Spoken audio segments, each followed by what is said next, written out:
बांग्लादेश के बीएनपी के वरिष्ठ नेता रूहुल कबीर रिजवी, इन्होंने भारत को ये कहते हुए चेतावनी दी कि अगर बात चटगांव की होगी तो बांग्लादेश भी भारत के बंगाल, उड़ीसा और बिहार पर अपना दावा ठोक देगा। इसके बाद बंगाल के मुख्यमंत्री सामने आई और उन्होंने सदन में बांग्लादेश के इस वरिष्ठ और बीएनपी नेता को करारा जवाब देते हुए ये कहा कि हम भी यहाँ लॉलीपॉप खाने के लिए नहीं बैठे हुए हैं। सुनिए सबसे पहले कि उन्होंने क्या कुछ कहा। बिहार दखल करब, उड़ीसा दखल करब, आमी बोली भाई भालो थाकबेन, सुस्थ थाकबेन, सुंदर थाकबेन। किन्तु एत बड़ हिम्मत आपनादेर केन कारो नेई जे बांगला, बिहार, उड़ीसा सब निये नेबेन और आमरा बसे बसे लॉलीपप खाबो। এটা ভাববার কোনো কারণ নেই। আমরা যথেষ্ট সচেতন নাগরিক এবং আমরা যথেষ্ট সক্রিয়, কিন্তু আমরা ধৈর্যের পরীক্ষা দিই। अब उनके इस बयान के बाद एक बार फिर से रिजवी सामने आए हैं। रिजवी ने बंगाल की मुख्यमंत्री को मूर्ख तक कह दिया है। उन्होंने अपने फिर से नए बयान में कहा है कि मैंने बंगाल के मुख्यमंत्री की बात सुनी है।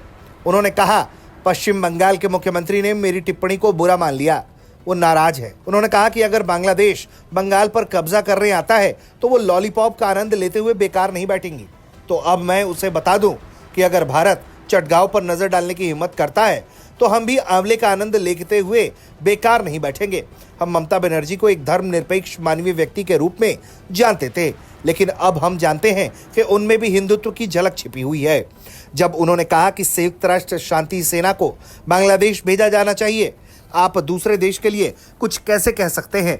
आप अंतर्राष्ट्रीय कानून नहीं जानते, आप इतनी मूर्खतापूर्ण टिप्पणी कैसे कर सकते हैं? जाहिर तौर पर रिजवी इस पूरे विवाद में अपने आप पर सबका ध्यान खींचना चाहते हैं और यही वजह है कि वो बंगाल की मुख्यमंत्री के खिलाफ टिप्पणी भी कर रहे हैं और उनके बयान पर फिर से अपनी प्रतिक्रिया जाहिर कर रहे हैं। लेकिन जिस तरह से बांग्लादेश में हालात बिगड़े, अल्पसंख्यकों पर अत्याचार हो रहे हैं और जिस तरह की बयानबाजी बांग्लादेश के धरती से भारत के खिलाफ हो रही है, उसने भारत के लोगों का दिल दुखाया है और गुस्सा भी बढ़ाया है। यही वजह है कि पश्चिम बंगाल की मुख्यमंत्री, जो केंद्र में बीजेपी के शासन के खिलाफ हमेशा दिखाई पड़ती हैं, वो जब बात भारत बांग्लादेश की हुई तो उन्होंने सेक्युलरिज्म को सामने भी रखते हुए भारत की अखंडता पर जोर दिया और उन तमाम लोगों को करारा जवाब दिया जो बंगाल, बिहार, उड़ीसा को काटने की बात कर रहे थे, जिस पर कब्जे की बात कर रहे थे। अब ऐसे में देखना होगा कि इस पूरे मामले पर आगे क्या रुख होता है। लेकिन भारत बांग्लादेश के विदेश सचिव की मीटिंग के बाद भी ऐसा लगता है कि दोनों देशों के बीच हालात अभी सामान्य होने में कुछ और वक्त लगेगा। ब्यूरो रिपोर्ट, भारत तक।